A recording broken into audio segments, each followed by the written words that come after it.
नमस्कार. मी या खरीपमध्ये 1.5 एकरचं जे सेंद्रिय पद्धतीने ज्वारी केली आहे, एकदम जबरदस्त जोमदारपणे आले आहे. तुम्ही पाहू शकतात हा जो तिचे जे सहजीवन चक्र दिसतंय अवतीभोवती, ज्वारी जोमदार आहे, आकर्षक आहे आणि त्याच्या सभोवताली जी गिरीपुष्पाची भिंत आहे ती नत्रयुक्त कारखाना आहे किंवा बंपर झोन आहे.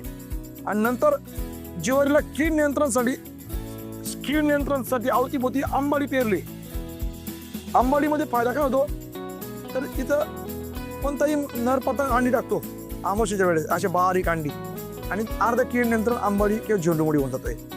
आणि ज्वारीला आपण ट्रॅप क्रॉप, निमुडी अर्क अशा पद्धतीने फवारणी करत आणि ती परत समृद्धी ऑर्गॅनिक फॉर्मचं सर्टिफिकेशन असल्यामुळे तेच जागेवरून इथून उचल करणार आहे. म्हणजे माझा प्रीमियम पण भेटणार आहे, म्हणजे विक्री व्यवस्था पण शाश्वत होऊन गेली.